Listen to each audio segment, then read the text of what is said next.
السلام علیکم dear students, کیا حال ہیں آپ کے؟ ISB فریم ورک سے متعلق لاسٹ لیکچر میں ہم نے کچھ گپ شپ لگائی تھی. کچھ سمجھ میں آیا یا کنفیوزڈ ہی رہے؟ میں تھوڑا سا آپ کو ریپیٹ کر دیتا ہوں وہ باتیں جو کہ میں نے لاسٹ لیکچر میں آپ کے ساتھ ڈسکس کی تھیں. That was about ISB frame work. اور فریم ورک کے بارے میں میں نے آپ کو کہا تھا کہ اکاؤنٹنگ اس فریم ورک سے باہر نہیں ہے. یہ فریم ورک اسسٹ کرتا ہے نئے اسٹینڈرڈز بنانے کے لیے اور پرانے جو اسٹینڈرڈز ہیں ان کو ریویو کرنے کے لیے. اور اس فریم ورک کی وجہ سے ہارمونائزیشن جو ہے وہ پروموٹ کی جاتی ہے among the different countries even, اور different business entities جو فائنینشیل اسٹیٹمنٹس بناتی ہیں وہ اسی ISB فریم ورک کے تحت بناتی ہیں. کچھ اصول اس ISB فریم ورک میں بتا دیے گئے جن کو ڈیویٹ نہیں کیا جا سکتا.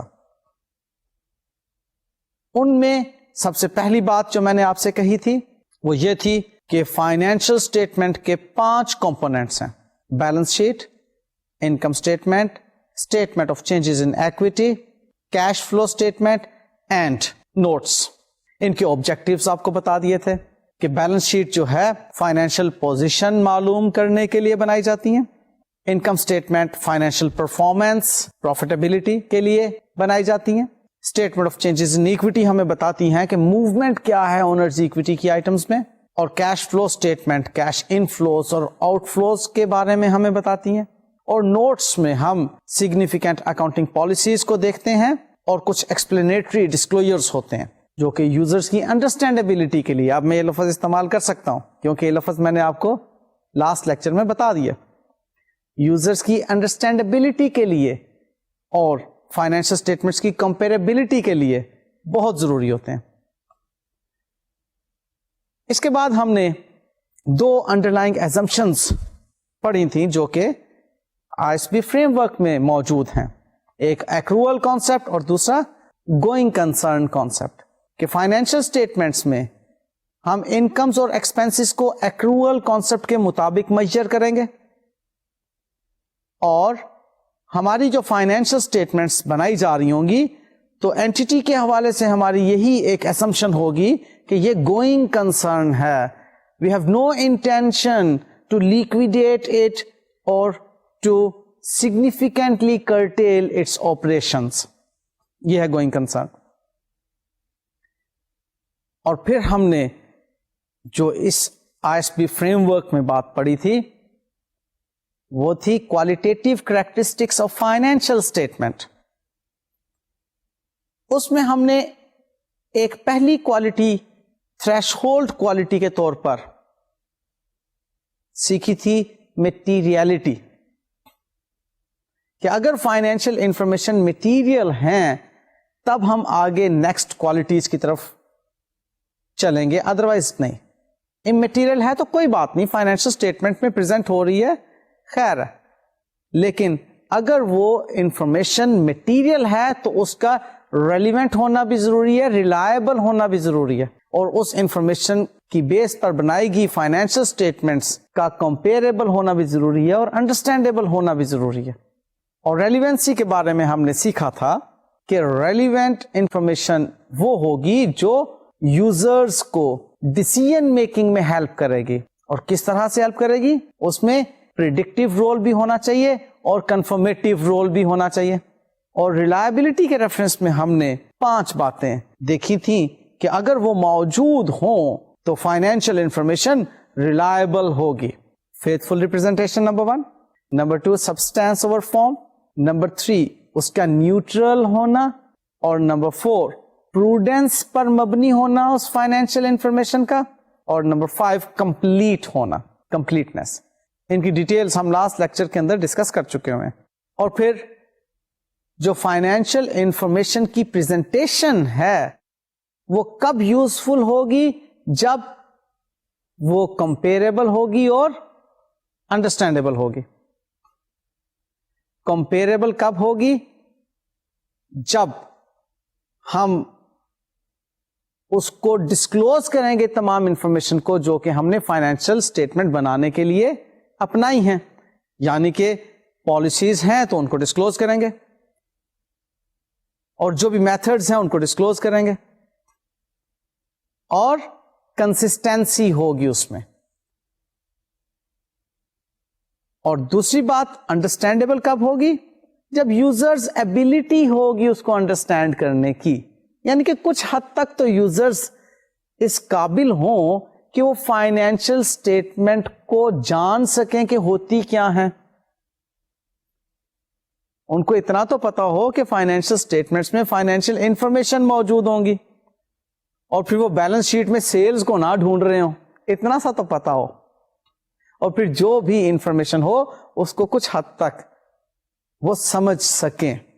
اس کے لیے اس کی ایگریگیشن اور کلاسیفیکیشن کی بات ہم نے لاسٹ لیکچر میں سیکھی تھی کہ وہ ہونا ضروری ہے. اور 3 کانسٹرینٹس میں نے آپ کو بتائی تھیں لاسٹ لیکچر میں, جو کہ انفارمیشن کے ریلیونٹ اور ریلائبل ہونے کے اوپر کانسٹرینٹس ہیں, لمیٹیشنس ہیں. ٹائملینس, کہ ہمارے پاس ٹائم محدود ہوتا ہے, اس ٹائم کے اندر ہم نے اس کے ریلیونٹ اور ریلائبل دونوں ہونے کو جج کرنا ہے. کاسٹ بینیفٹ انالیسس, کہ کہیں ہم اتنی کاسٹ انکر تو نہیں کر رہے کہ جتنے بینیفٹس ہی نہیں ہیں. اور پھر بیلنس امنگ دا کریکٹرسٹکس, کہ وہ ریلیونٹ بھی ہو ریلائبل بھی ہو. یہ نہیں کہ صرف ریلیونٹ ہی ہو ریلائبل نہ ہو, کیونکہ تب فائنینشیل انفارمیشن کا کوئی فائدہ نہیں. کہ جو مٹیریل فائنینشیل انفارمیشن ہے ریلیونٹ تو ہے ریلائبل نہیں ہے, یا ریلائبل ہے ریلیونٹ نہیں ہے.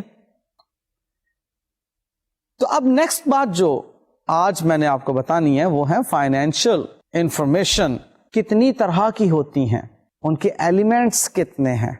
تو جی فائنینشیل انفارمیشن کے 5 ایلیمنٹس ہیں, جن میں سے 3 ایلیمنٹس فائنینشیل پوزیشن معلوم کرنے کے لیے استعمال کیے جاتے ہیں, اور 2 ایلیمنٹس فائنینشیل پرفارمنس کو معلوم کرنے کے لیے استعمال کیے جاتے ہیں. فائنینشیل پوزیشن آپ کو معلوم ہے کہ بیلنس شیٹ کے ذریعے سے حاصل ہوتی ہے, اور بیلنس شیٹ میں جو ایلیمنٹس ہم نے شو کرنے ہوتے ہیں وہ ہیں assets, liabilities and owners equity.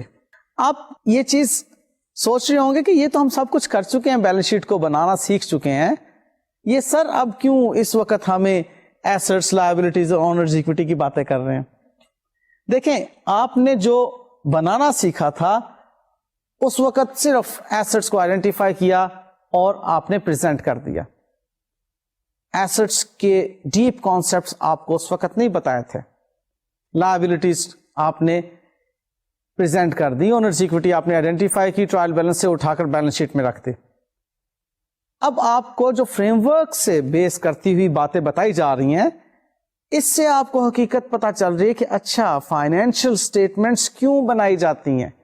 Financial statements میں فائنینشیل انفارمیشن کی کریکٹرسٹکس کیا ہوتی ہیں, اور پھر فائنینشیل انفارمیشن کے اچھا یہ ایلیمنٹس ہیں, ان کو ہم ایلیمنٹس کہتے ہیں.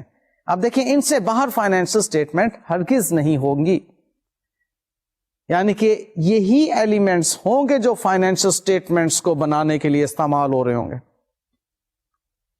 اب assets is equal to owners equity plus liability تو بچپن سے آپ سیکھے ہوئے ہیں, آپ کو معلوم ہے کہ ایسٹس برابر ہوتے ہیں اونرز ایکویٹی پلس لائبلٹی کے. تو آج اگر میں یہ بات کر رہا ہوں تو کوئی نئی بات تو نہیں کر رہا ہوں,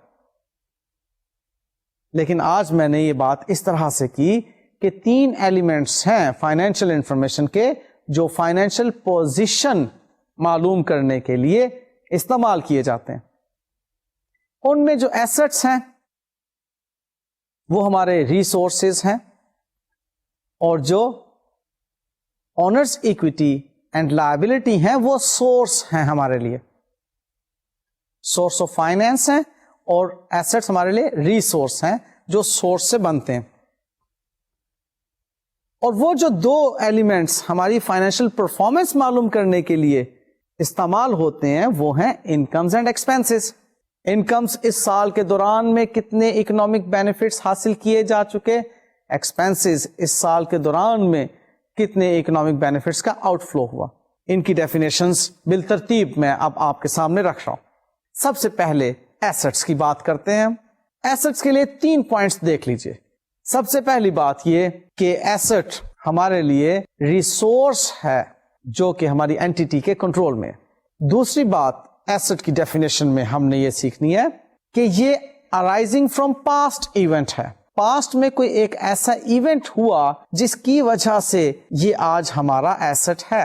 اور تیسری بات اس کی ڈیفینیشن میں یہ ہے کہ اس ایسٹ کی وجہ سے پروبیبل ہے inflow of economic benefit future میں اس اینٹیٹی کے لیے. یہ 3 باتیں ہیں جی ایسٹ کی ڈیفینیشن میں. Number 1 resources in control of the entity. Number 2 it is arising from the past event.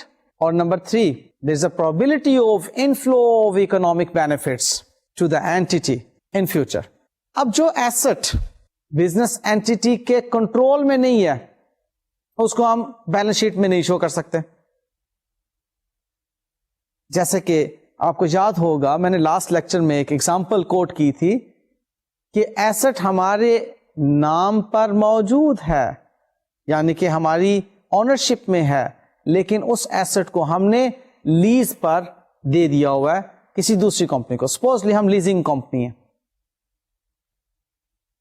Asset ہمارے نام ہے لیکن اس ایسٹ کا اکنامک بینیفٹ کوئی اور اینٹیٹی حاصل کر رہی ہے, تو اس ایسٹ کو ہم اپنی بیلنس شیٹ میں تو شو نہیں کر سکتے نا. ایسٹ کا ہمارے کنٹرول میں ہونا ضروری ہے. ریسورسز اسے کہتے ہیں جو کہ یوٹیلائز ہوں اور اینٹیٹی کو پروفٹس دیں یا اینٹیٹی کو اکنامک بینیفٹس دیں, ان کو کہتے ہیں ریسورسز.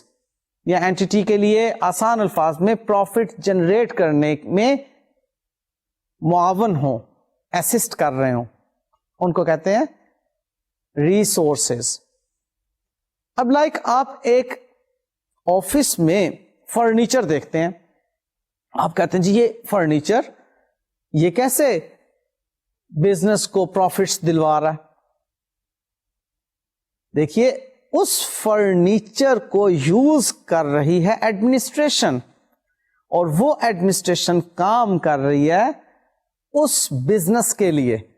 اگر وہ ایڈمنسٹریشن اس انوائرمنٹ میں اس بزنس کے لیے کام نہیں کرے گی تو وہ بزنس اس طرح سے پروفٹس نہیں کما سکے گا.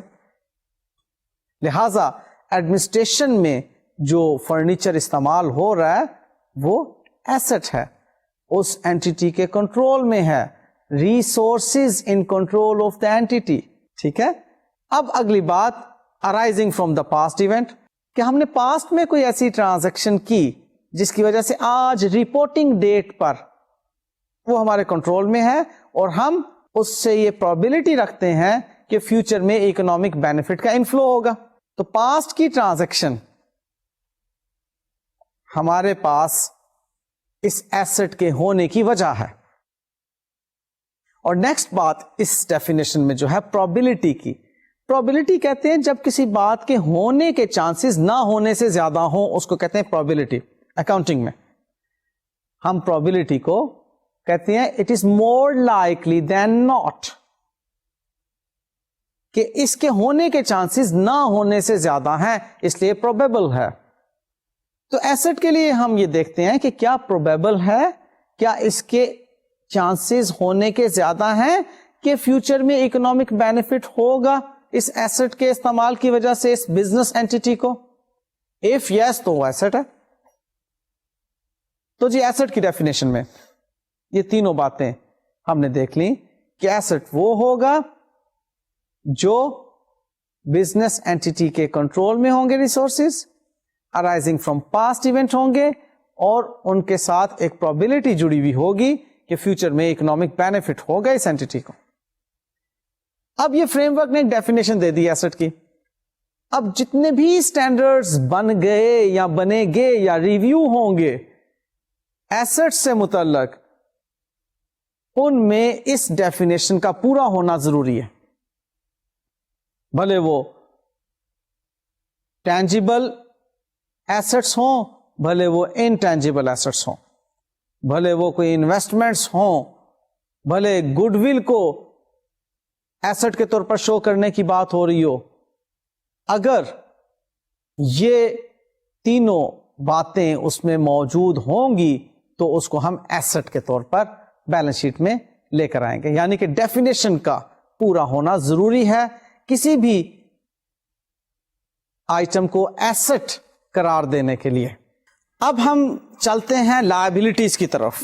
And you know very well کہ liability is the second element which is used to know the financial position of an entity. Like balance sheet کے اندر ہمارے پاس assets ہیں, liabilities ہیں اور owners equity ہیں. اب اس liability کی definition کو دیکھیے پلیز کہ liability is a present obligation of the entity arising from past event, the settlement of which is expected to result in an outflow from the entity of resources embodying economic benefits. In fact, liability is a present obligation. اس کے اندر بھی اب اسی طرح asset کی طرح 3 points ہوں گے جنہیں آپ نے خاطر میں لانا ہے, جس پر آپ نے کنسنٹریٹ کرنا ہے. جس طرح ایسٹ میں آپ نے دیکھا تھا کہ resources in control arising from past event or for which there is a probability of inflow of economic benefits in future. اب اسی طرح لائبلٹیز میں بھی ان 3 پوائنٹس کو آپ دیکھیے. Number 1, it is a present obligation.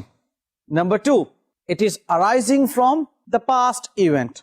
It results from a past event. Past میں کچھ ایسا ہو چکا ہے جس کی وجہ سے آج یہ ہماری obligation ہے, اور for which there is a probability of outflow of resources from the entity, جن کے لیے کہ ہم سمجھتے ہیں کہ اگر وہ آؤٹ فلو نہ ہوتا تو اس اینٹی کو اکنامک بینیفٹ پہنچتا, embodying economic benefits for the entity. So یہ تینوں پوائنٹس, present obligation کا ہونا, present means reporting date, یہ چیز یاد رکھیے گا. When we talk about present obligation, تو it means کہ obligation on reporting date. Supposedly ہم 3rd month کے اینڈ پر رپورٹ کر رہے ہیں, اور اس رپورٹ میں ہم نے اگر لائبلٹی کوئی شو کرنی ہے تو وہ 3rd month کے and per supposedly that is 31st of March, تو 31st of March کو جو ہماری اوبلیگیشن ہوگی وہ اس کی بیلنس شیٹ میں نظر آئے گی. یعنی کہ present obligation means obligation on the date of reporting. اگر ہم 1 سال کے بعد, یعنی کہ پچھلے سال ہم نے بیلنس شیٹ بنائی تھی, اب 1 سال کے بعد دوبارہ ہم بیلنس شیٹ بنا رہے ہیں, تو وہ جو سال کی لاسٹ ڈیٹ ہے جسے آپ بیلنس شیٹ ڈیٹ کہتے ہیں, اس بیلنس شیٹ ڈیٹ پر, اس کلوزنگ ڈیٹ پر جو ہماری اوبلیگیشن ہے, that is our present obligation. So اس پریزنٹ اوبلیگیشن کا ہونا شرط ہے لائبلٹی ہونے کے لیے, اور وہ لائبلٹی ارائز ہوئی ہو یا ریزلٹ ہو کسی پاسٹ ایونٹ کا. پاسٹ میں ہم کوئی ٹرانزیکشن کر چکے ہیں, یا تو ہم نے کوئی لون لیا, یا ہم نے کوئی سپلائیز لی, گڈس پرچیز کی, یا کوئی سروسز پرچیز کی, for which we are under obligation. اور اوبلیگیشن کیا ہے کہ we have to settle this obligation. یہ ڈیٹ یا یہ قرض یا یہ ہمارے اوپر ٹریڈ پیبل کی جو اوبلیگیشن ہے, اسے ہم نے سیٹل کرنا, اور اس کی سیٹلمنٹ کے لیے 3rd پوائنٹ کہ پروبیبلٹی ہے کہ there will be an outflow of resources from the entity in future. اور وہ ریسورسز کون سے ہیں؟ for which the entity has economic benefits. یعنی کہ اینٹیٹی اگر وہ ریسورسز آؤٹ فلو نہ کرے تو ان ریسورسز نے اینٹیٹی کو اکنامک بینیفٹ پہنچانا تھا. سو یہ ہے لائبلٹی. ایسٹ کی ڈیفینیشن ہمیں کلیئر ہو گئی. یہ ISB فریم ورک ہمیں ڈیفائن کرتا ہے ایسٹس کیا ہیں, لائبلٹیز کیا ہیں, اور آگے بھی میں مزید آپ کو اونرز ایکویٹی, انکم اور ایکسپینسز کی طرف بھی لے کر آنے لگا ہوں. دیکھیں آل دو آپ نے بچپن سے یہ کام کرنا سیکھا ہوا ہے, بچپن مینس جب سے اکاؤنٹنگ پڑھنا سیکھی تھی, اس وقت سے آپ نے ایسٹ کی پہچان سیکھ لی ہوئی ہے, آپ نے لائبلٹیز کو پہچاننا سیکھ لیا ہوا ہے, انکم ایکسپینسز آپ جانتے ہیں, اونرز ایکویٹی کی آئٹمز آپ جانتے ہیں کہ کیپٹل ہوتا ہے اور ریزروز ہوتے ہیں. لیکن اس سٹیج پر اب آپ کو کمپنی فائنل اکاؤنٹس بھی پڑھا چکنے کے بعد, جبکہ سمجھتا ہے ایک اسٹوڈنٹ کہ جی مجھے بس اکاؤنٹنگ آ گئی, میں تو سول پروپرائٹرشپ کی اکاؤنٹنگ بھی کر سکتا ہوں, میں تو پارٹنرشپ کے لیول کی بھی اکاؤنٹنگ کرنے کے قابل ہوں, اور کمپنی لیول کی اکاؤنٹنگ نو میٹر. اب اس سٹیج کے بعد آپ کو یہ ٹیکنیکل باتیں سمجھانے کا مقصد یہ ہے کہ اکاؤنٹنگ ابھی اس سے آگے بہت زیادہ ہے. اب آپ نے اس کو آگے کی طرف دیکھنا ہے, اور یاد رکھیے گا آپ سے اسپیشلی ایک بات میں کرتا چلوں کہ اب سے آنورڈ جب آپ کے سلیبس کے اندر ہم نے باتیں کرنی ہیں, اس میں انٹرنیشنل فائنینشیل رپورٹنگ اسٹینڈرڈ کی باتیں کرنی ہیں, انٹرنیشنل اکاؤنٹنگ اسٹینڈرڈز کی باتیں کرنی ہیں. اب ان باتوں میں آپ کو آئی ایس بی فریم ورک کی جھلک ضرور نظر آئے گی. انفیکٹ میں آئی ایس بی فریم ورک کو بعض اوقات یوں کہہ دیا کرتا ہوں کہ یہ اسٹینڈرڈز کی ماں ہے, کیونکہ اسٹینڈرڈز تمام آئی ایس بی فریم ورک سے گائیڈنس لے کر بنائے گئے ہیں. اس لیے آئی ایس بی فریم ورک کو بہت اہمیت حاصل ہے اکاؤنٹنگ میں. تو وہی آئی ایس بی فریم ورک ہمیں اکاؤنٹنگ ایلیمنٹس جب بتا رہا ہے, فائنینشیل انفارمیشن کے ایلیمنٹس جب بتا رہا ہے, تو ہمیں اس کی ڈیفینیشن کو ذہن میں رکھنا ہے, اور جب بھی کبھی ایسٹ کو آئیڈینٹیفائی کرنا ہے یا لائبلٹی کو آئیڈینٹیفائی کرنا ہے یا باقی کی آئٹمس کو آئیڈینٹیفائی کرنا ہے, تو ہم نے ڈیفینیشن کے مطابق آئیڈینٹیفائی کرنا ہے. اگر وہ اس ڈیفینیشن پہ پورا اترتی ہیں تو ویل اینڈ گڈ, ادروائز وہ ایسٹ نہیں ہے, وہ لائبلٹی نہیں ہے, وہ انکم نہیں ہے, ایکسپینس نہیں ہے, ایکویٹی کی آئٹم نہیں ہے. ٹھیک ہے جی. اب ہم اگلی بات کریں گے, اور وہ بات ہوگی اونرز ایکویٹی سے متعلق. اونرز ایکویٹی معلوم ہے جی کیپٹل ہوتا ہے جو انٹروڈیوس کیا شیئر ہولڈرز نے یا اونرز نے اینٹیٹی کے اندر, پھر جو پروفٹ بزنس نے کمایا وہ ہوتا ہے, اور جو ڈسٹریبیوٹ کر دیا وہ مائنس کر دیا گیا. یہ تو وہ بات ہے جو کہ آپ نے بچپن میں سیکھی تھی. اس کو technically I S B framework کیسے ڈیفائن کرتا ہے؟ وہ کہتا ہے کہ it is the residual interest in the assets of the entity after deducting all its liabilities. یعنی کہ اونرز ایکویٹی کی جو ڈیفینیشن ابھی ہم نے سیکھی, اس ڈیفینیشن کو اگر آپ وہ پہلے سے سیکھی ہوئی ایکویشن کے مطابق دیکھیں, تو وہ ایکویشن جو بیلنس شیٹ کی ایکویشن تھی, assets is equal to owners equity plus liability, اور اس میں اگر اونرز ایکویٹی کو معلوم کرنا ہے تو owners equity is equal to assets minus liabilities. تو اس ڈیفینیشن میں بھی تو آپ نے یہی سیکھا کہ owners equity is the residual interest in assets after meeting all of its liabilities, کہ آپ نے ایسٹس میں سے تمام لائبلٹیز کو اگر مائنس کر دیا, یوں کہہ لیجئے کہ ایسٹس آپ نے ریئلائز کیے اور تمام لائبلٹیز اس میں سے آپ نے پے کر دی, تو باقی جو بچا وہ کس کا ہے؟ اونر کا. ٹھیک ہے نا. آپ نے ایسٹس تھے آپ کے پاس 100 روپے کے, آپ نے بیچے, وہ بکے 140 روپے کے. لائبلٹیز آپ کے پاس تھیں سپوزلی 50 روپے کی, وہ ساری کی ساری آپ نے 50 روپے میں ہی پے کر دی.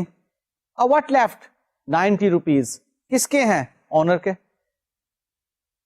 تو یہ ہے اونرز ایکویٹی کی ڈیفینیشن جو آئی ایس بی فریم ورک کے مطابق ہے. اس میں بلا شبہ جو اونر نے کنٹریبیوٹ کیا وہ اونرز ایکویٹی ہے, جو پروفٹ کمائے ریزروز کی شکل میں وہ اونرز ایکویٹی ہے. وہ ساری چیزیں ہم نومیریکلی سیکھ بھی چکے ہوئے ہیں. لیکن فریم ورک ہمیں یہ بات کیوں کرتا ہے کہ ریزیڈوئل انٹرسٹ کی طرف دیکھیں؟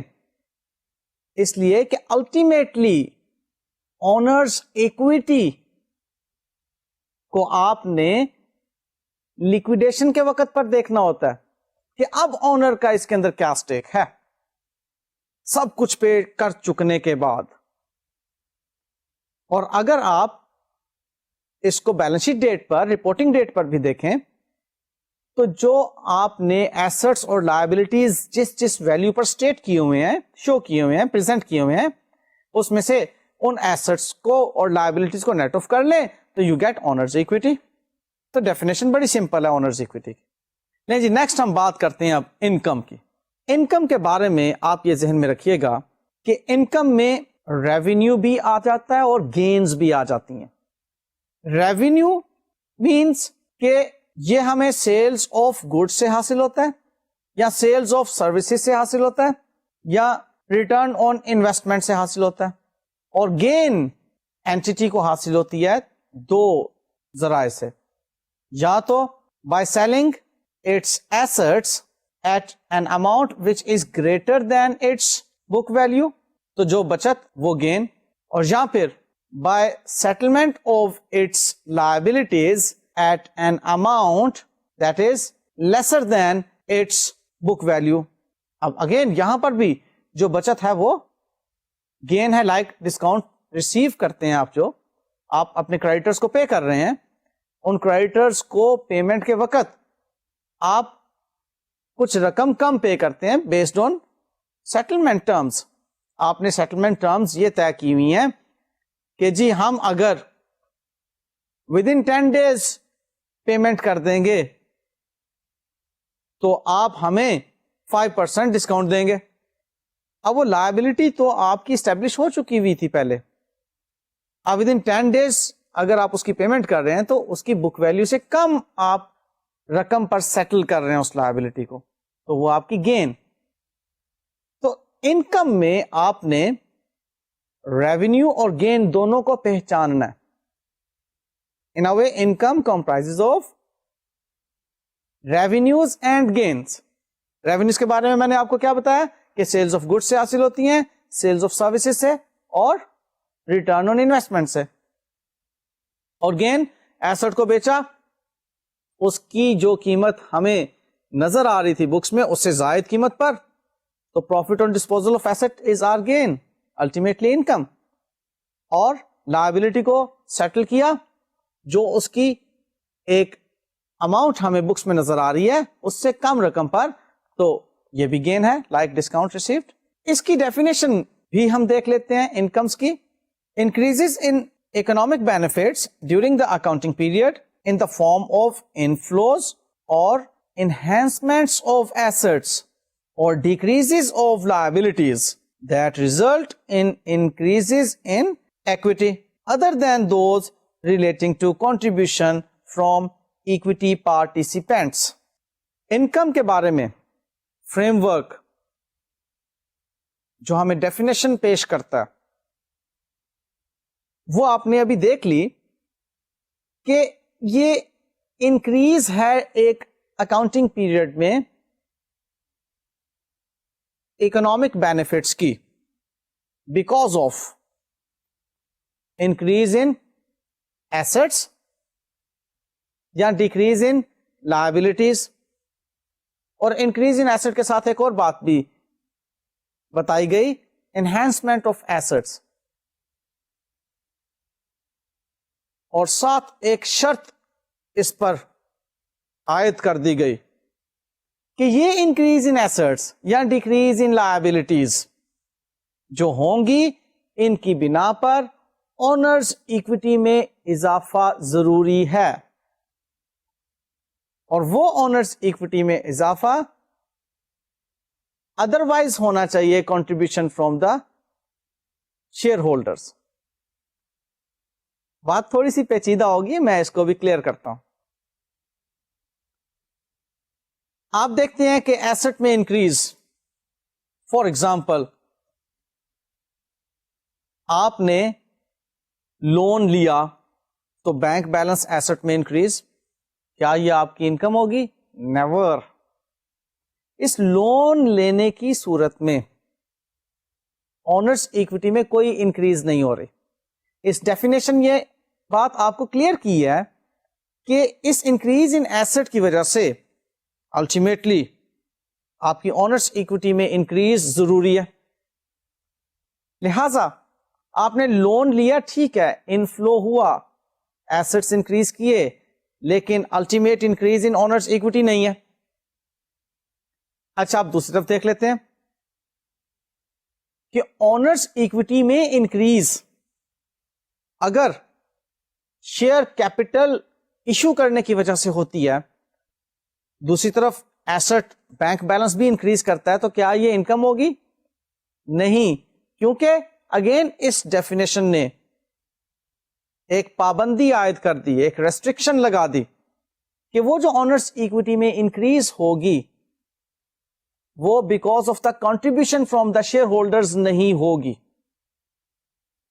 اب آپ دیکھیے باقی کی جو انکم کی باتیں ہیں.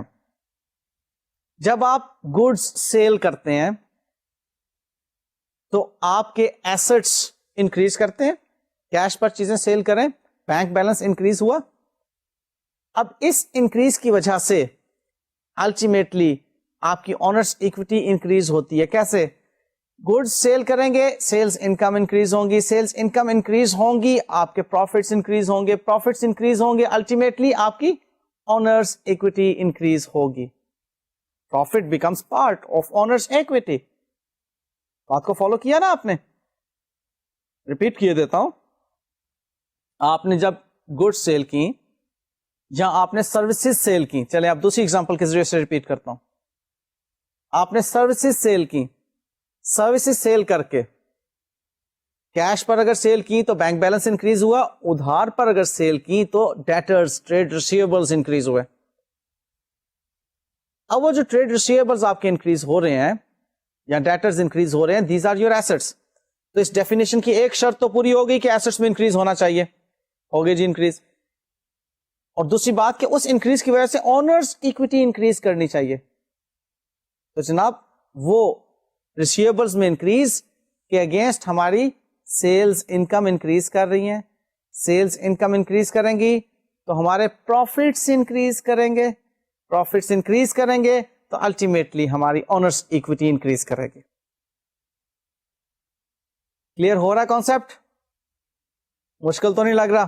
دیکھیں ان چیزوں کو آپ پہلے سے سیکھی ہوئی چیزوں پر اپلائی کریں گے تو مشکل نہیں لگے گا. اگر اس کو اس طرح سمجھیں گے کہ جی پتہ نہیں کوئی نئی تھیوری پڑھ رہے ہیں تو پھر تو آپ پریشان ہوں گے. یہ نئی تھیوری نہیں ہے, پہلے سے جو آپ سیکھ چکے ہیں اس کے بارے میں ISB فریم ورک کی باتیں میں آپ کو بتا رہا ہوں, آسان لگنا چاہیے آپ کو. نیکسٹ ہم بات کرتے ہیں ایکسپینسز کی.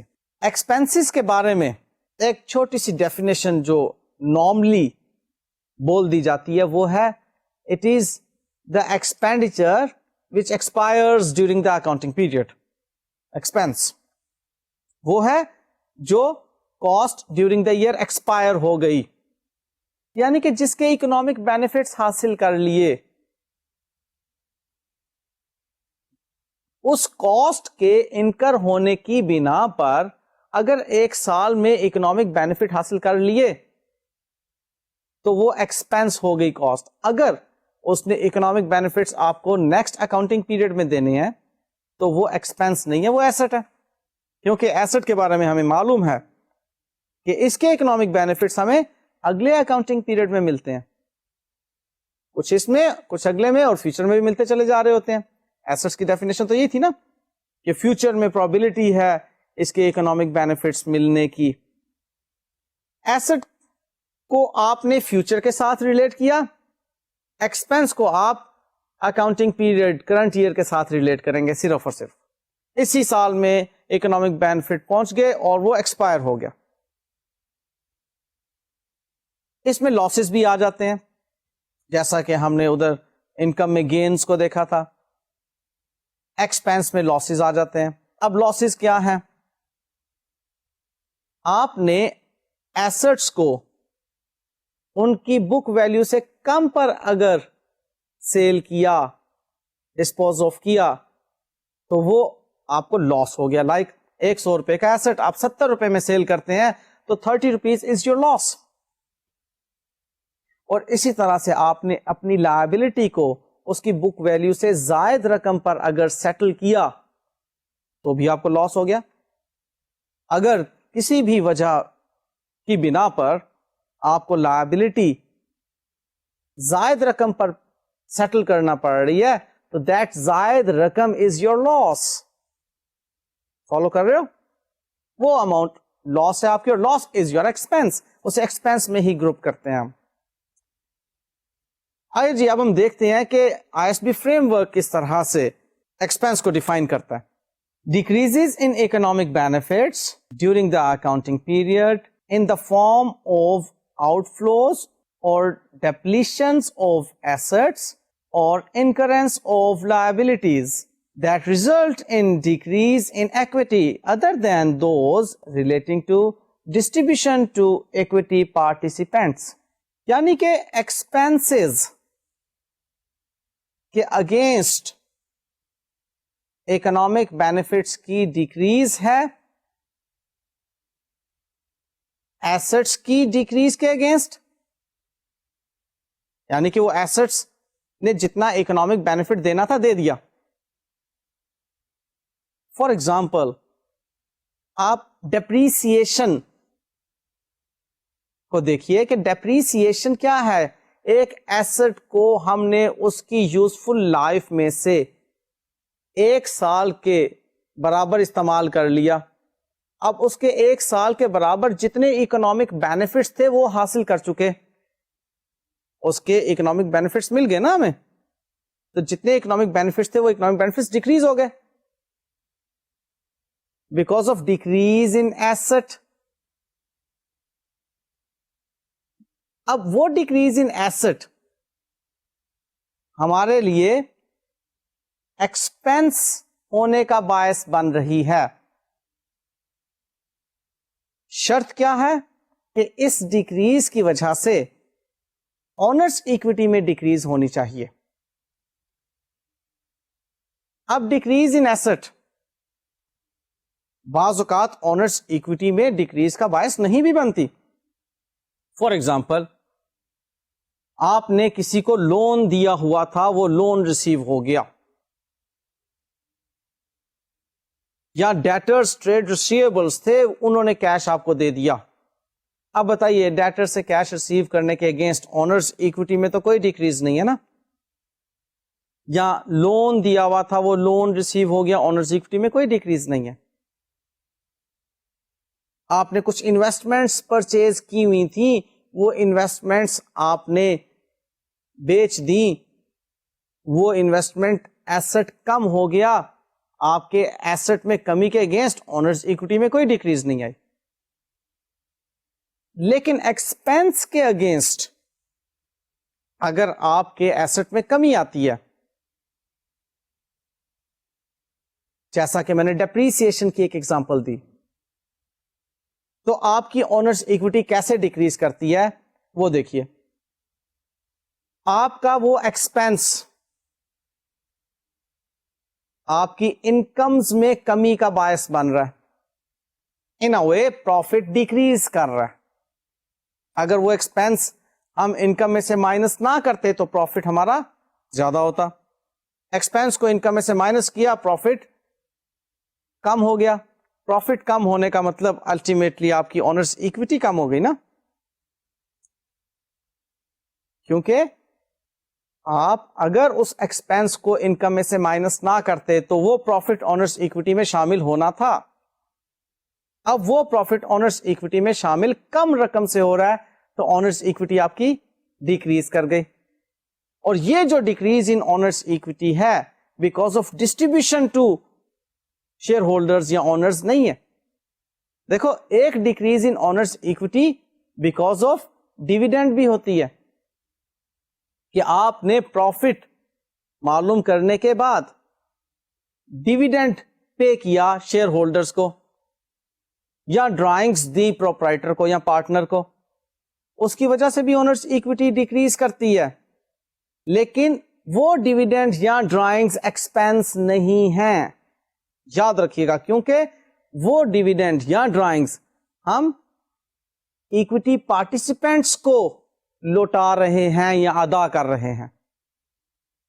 تو اس ڈیفینیشن نے یہاں پر یہ بات کلیئر کر دی کہ ڈرائنگز یا ڈیویڈنڈز ایکسپینس نہیں ہیں, جو چیز شیئر ہولڈر کو یا ایکوٹی پارٹیسپینٹس کو ڈسٹریبیوشن کی شکل میں دی جاتی ہے وہ ایکسپینس نہیں ہے. اب ایکسپینس کے بارے میں ایک اور بات بھی تھی کہ اس کی وجہ سے لائبلٹی انکریز کرتی ہے. ایکسپینس کی وجہ سے لائبلٹی, اگر آپ نے ادھار پر کوئی ایکسپینس کیا ہوگا, ایکسپینسز پیبل ہیں, جیسے کہ آپ نے ایکروڈ ایکسپینسز پڑھے ہوئے ہیں, اس میں سیلری پیبل ایک طرف سیلری ایکسپینس بن رہا ہے, دوسری طرف لائبلٹی بن رہی ہے, تو وہ بھی تو انکریز ان لائبلٹی ہے ایکسپینس کی وجہ سے, اور ultimately decrease in honours equity, کیونکہ ادھر سے ایکسپینس آپ کا ڈیبٹ ہوا ہے. تو جناب یہ چند ایک ٹیکنیکل باتیں تھیں 5 ایلیمنٹس آف فائنینشیل انفارمیشن کی ڈیفینیشنز کے بارے میں. اب ہمیں ان 5 ایلیمنٹس کی پہچان ہو گئی اس ISB فریم ورک کے تحت ٹیکنیکل بنیادوں پر. اب بات کو میں آگے بڑھاتا ہوں. ISB فریم ورک ہمیں ان ایلیمنٹس کو ریکگنائز کرنے کا کرائٹیریا بھی بتاتا ہے کہ کب ہم نے کسی آئٹم کو ایسٹ کے طور پر بیلنس شیٹ میں شو کرنا ہے. ریکگنائز کرنے کا یہی مطلب ہوتا ہے کہ ہم نے اس کو کیا حیثیت دینی ہے, اس کو کیسے پہچاننا ہے, ہم نے بیلنس شیٹ میں پہچاننا ہے یا ہم نے اس کو انکم اسٹیٹمنٹ میں پہچاننا ہے. کسی بھی آئٹم کو ہم نے کیوں ایسٹ قرار دینا ہے, کسی بھی آئٹم کو کیوں لائبلٹی قرار دینا ہے, کسی بھی آئٹم کو کیوں انکم یا ایکسپینس قرار دینا ہے یا ایکویٹی آئٹم قرار دینا ہے. اس کے لیے کچھ کرائٹیریا ہیں. پہلی بات یہ کہ وہ ڈیفینیشن کو میٹ کرتا ہو. اب اگر وہ ڈیفینیشن کو میٹ کر گیا تو اس کے بعد دیکھیں گے کہ کیا پرابیلٹی ہے کہ فیوچر میں benefit associated with the item will flow to or from the entity. اور تیسری بات کہ کیا اس آئٹم کی کاسٹ یا value can be measured reliably. یعنی کہ اب ہم نے ان 5 ایلیمنٹس کو بیلنس شیٹ میں یا انکم اسٹیٹمنٹ میں انکارپوریٹ کرنے کے لیے یہ 2 شرائط پورا کرنا ہوگی. اگر وہ 2 شرائط پوری کرتے ہیں تو ٹھیک ہے. ان 2 سے پہلے ایک تھریش ہولڈ کنڈیشن ہے کہ وہ ڈیفینیشن میٹ کرتی ہو آئٹم. اب ڈیفینیشن میٹ کر لی, اس کے بعد دیکھیں گے کہ کیا پرابیلٹی ہے اس کے اکنامک بینیفٹس کے انفلو ہونے کی یا آؤٹ فلو کی. ایک تو یہ, اور دوسری بات یہ کہ کیا ہم اس کی کاسٹ کو یا ویلیو کو ریلائبلی میئر کر سکتے ہیں. اب پرابیلٹی آف انفلو یا آؤٹ فلو, اس پر ہم بات چیت کر چکے ہیں ایسٹ کی ڈیفینیشن میں بھی اور لائبلٹی کی ڈیفینیشن میں بھی اور انکم ایکسپینسز وغیرہ میں بھی. اور ریلائبل میجرمنٹ, اس کے بارے میں بھی آپ کو میں ISB فریم ورک کے لاسٹ لیکچر کے اندر ڈسکس کر چکا ہوں کہ کیسے فائنینشیل انفارمیشن ریلائبل ہوتی ہیں. تو اگر یہ دونوں شرائط پوری ہو رہی ہیں تو ہم اس کو ریکگنائز کر لیں گے ایسٹ کے طور پر یا لائبلٹی کے طور پر یا انکم کے طور پر یا ایکسپینس کے طور پر. اب نیکسٹ بات آتی ہے اس ISB فریم ورک میں میجرمنٹ کی, کہ ہم نے ان آئٹمس کو میجر کس ویلیو پر کرنا ہے. میجرمنٹ کا مطلب ہوتا ہے to give value. Balance sheet میں ریکگنائز کرنا ہے ایسٹ کو, ٹھیک ہے جی کرنا ہے, اس کو قیمت کیا دینی ہے. میجرمنٹ کے لیے ہمارے پاس 4 بیسز ہیں. اب ان 4 بیسز کو ہم آپ کے سلیبس میں نہیں رکھ سکتے, لیکن آپ کو ایٹ لیسٹ اتنا بتا سکتے ہیں کہ 4 بیسز ہیں. ان کو ڈیپ ڈیٹیلز میں نہیں لے کر جاؤں گا, یہ پہلے میں آپ کا ذہن بنا رہا ہوں. جو 4 بیسز ہیں اس میں number 1 historical cost, number 2 current cost, number 3 realisable value and number 4 present value. اس میں آپ فی الحال اتنی سی بات ذہن میں رکھیے کہ ہم فائنینشیل اسٹیٹمنٹس جو بناتے ہیں وہ ہسٹوریکل کاسٹ کنونشن پہ بناتے ہیں. اور ہسٹوریکل کاسٹ کیا ہے؟ وہ ویلیو جو ٹرانزیکشن میں انٹر ہونے کے وقت ڈٹرمن کی گئی تھی. جب آپ نے ٹرانزیکشن کی تھی تو اس وقت جو ویلیو ڈٹرمن کی تھی وہ ہسٹوریکل کاسٹ ہے. بہت آسان بات سمجھنے کے لیے آپ ایک ایگزامپل یوں دیکھ لیجئے کہ آپ نے آج سے 10 سال پہلے شاپ پرچیز کی تھی جس میں آپ اس وقت کاروبار کر رہے ہیں. وہ شاپ اس وقت 10 لاکھ روپے کی تھی. آج وہ شاپ 50 لاکھ روپے کی ہے اگر آپ اسے پرچیز کریں.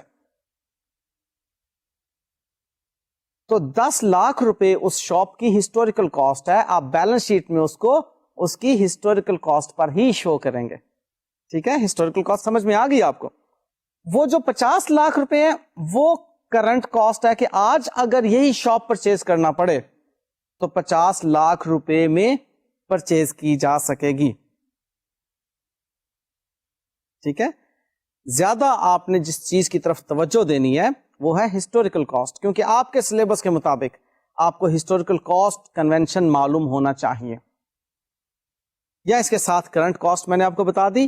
اور ریئلائزیبل ویلیو کے بارے میں بھی اسی ایگزامپل میں سے ہم بات نکال لیتے ہیں کہ اب آپ ارادہ کرتے ہیں کہ اس کو میں نے بیچ دینا شاپ کو. جب آپ بیچتے ہیں تو آپ کو 45 لاکھ روپے ملتے ہیں اس کے تمام خرچے وغیرہ لیس کر کے. اگر پرچیز کرتے ہیں اسی طرح کی شاپ اسی بلڈنگ میں اسی لوکیشن میں تو سپوزلی 50 لاکھ روپے کی پرچیز ہوتی ہے. اگر سیل کرتے ہیں تو 45 لاکھ روپے میں وہ سیل ہوتی ہے. تو وہ جو سیل کرنے سے آپ کو ملے گی رقم وہ ریئلائزیبل ویلیو ہے. سمجھ میں آ رہی بات؟ Historical cost 10 lakh, current cost 50 lakh, realisable value 45 lakh. اور پریزنٹ ویلیو کو سمجھنے کے لیے اگر آپ نے فائنینشیل مینجمنٹ پڑھی ہوئی ہے تو آپ کو آسانی سے سمجھ آ جائے گی. اگر نہیں پڑھی ہو تو یہ ٹائم نہیں ہے اس وقت کہ میں آپ کو پریزنٹ ویلیو سمجھا سکوں، اس لیے میں پریزنٹ ویلیو پر فی الحال خاموشی اختیار کر رہا ہوں اور صرف اتنی سی بات کر رہا ہوں کہ فیوچر میں جو کیش فلوز آپ کو ریسیو ہوں گی ان کو آپ ڈسکاؤنٹ کر لیں تو پریزنٹ ویلیو آ جاتی ہے. سمجھ میں نہیں آئی ان اسٹوڈینٹس کو جنہوں نے پہلے فائنینشیل مینجمنٹ نہیں پڑھی ہوئی؟ جنہوں نے پہلے پڑھی ہوئی ہے ان کو سمجھ آ گئی کہ پریزنٹ ویلیو کیا ہے، ڈسکاؤنٹڈ کیش فلو. تو جن کو سمجھ نہیں آئی بالکل پریشان نہیں ہو، آپ کے سلیبس میں پریزنٹ ویلیو کو کیلکولیٹ کرنا نہیں ہے. لیکن چونکہ میں فریم ورک پڑھا رہا ہوں تو فریم ورک کو پڑھاتے ہوئے مجھے آپ کو بتانا ہے کہ جی 4 بیسز ہیں فائنینشیل انفارمیشن کو میجر کرنے کی. وہ آپ یاد کیجئے. Number 1 historical cost, number 2 current cost, number 3 realisable value اور نمبر 4 پریزنٹ ویلیو. آخری ایک بات جو کہ ISB فریم ورک میں ڈسکس ہوئی ہے وہ ہے کیپٹل مینٹیننس کے بارے میں. کیپٹل مینٹیننس کا مطلب ہے کہ جو اوپننگ ڈیٹ کو کیپٹل تھا وہی کلوزنگ ڈیٹ کو کیپٹل ہے یا اس سے زائد ہے. اب یہ بات چونکہ آپ سنگل انٹری پیچھے پڑھ چکے ہیں بڑی آسانی سے سمجھ آ جائے گی کہ اگر کلوزنگ کیپٹل اوپننگ کیپٹل سے زائد ہے، سپوزلی کوئی ڈرائنگز نہیں ہے، تو جتنا وہ ایڈیشن ہے وہ بیکاز آف پروفٹس ہے. تو کیپٹل مینٹیننس میں 2 فردر کانسیپٹس ہیں، ایک فائنینشیل کیپٹل مینٹیننس اور دوسرا physical capital maintenance. Financial capital maintenance تو وہ ہے جو کہ مانیٹری ویلیو میں آپ دیکھتے ہیں. سپوزلی 100 روپے کا آپ کا انیشل کیپٹل تھا اور آج وہ 120 روپے کا کیپٹل ہے کلوزنگ ڈیٹ پر، تو 20 روپے جو آپ کا پروفٹ ہے کیپٹل مینٹینڈ ہے. اب فزیکل کیپٹل مینٹیننس کی ایگزامپل لیجئے. جب آپ نے بزنس سٹارٹ کیا تھا اس وقت 100 روپے میں سپوزلی 2 مشینز پرچیز کی جا سکتی تھیں، 50 روپے کی ایک مشین تھی. 1 سال گزرنے کے بعد مشین کی قیمت 65 روپیز ہو گئی، تو اس کا مطلب ہے کہ ہمیں 130 روپیز کا کیپٹل ریکوائرڈ ہے فزیکلی مینٹینڈ ہونے کے لیے. فزیکل کیپٹل مینٹیننس کی بات کر رہا ہوں. فائنینشیل کیپٹل مینٹیننس تو 101 روپیہ یا 100 روپیہ بھی ہو جاتا ہے تو فائنینشلی کیپٹل مینٹینڈ ہے. فزیکلی کیپٹل کب مینٹین ہوگا؟ جب اتنی ہی کوانٹٹی جتنی ایک سال پہلے ہم اس سے پروڈیوس کر سکتے تھے اتنی ہی کوانٹٹی آج بھی ہم اس سے پروڈیوس کر سکیں. تو اگر ہمارا کیپٹل 130 روپیز سے کم ہے, سپوزلی 120 روپیز ہے, تو فائنینشلی تو مینٹینڈ ہے لیکن فزیکلی وہ مینٹینڈ اس لیے نہیں ہے کہ 130 روپیز 65 پلس 65 دو مشین پرچیز کرنے کے لیے ریکوائرڈ ہے ہمیں, کہ دو مشین کے جتنا کیپٹل اوپننگ ڈیٹ پر تھا اور دو مشین کے جتنا کیپٹل کلوزنگ ڈیٹ پر ہوگا تو ہم کہیں گے کہ کیپٹل فزیکلی مینٹینڈ ہے. فالوڈ؟ بس یہیں پر ختم. یہ تھا جناب آپ کا ISB فریم ورک جس میں کہ آپ نے انتہائی بنیادی باتیں سیکھی, اور یہ وہ باتیں ہیں جن سے روشنی لیتے ہوئے international accounting standards, international financial reporting standards maintain ہوتے ہیں اور ایون ریوائز بھی ہوتے ہیں, اور انہی پر بیس کرتے ہوئے فائنینشیل اسٹیٹمنٹس بنائی جاتی ہیں تاکہ ہارمنی ہو ہر اینٹیٹی کی فائنینشیل اسٹیٹمنٹ میں. اس سے نیکسٹ جو ہمارے لیکچرز ہوں گے اس میں میں نے آپ کو انٹرنیشنل اکاؤنٹنگ سٹینڈرڈز کی طرف لے کر جانا ہے, اس لیے ذہن بنا لیجئے کہ اب باتیں زیادہ تر تھیوریٹیکل ہوں گی. مجھے آپ اجازت دیجئے.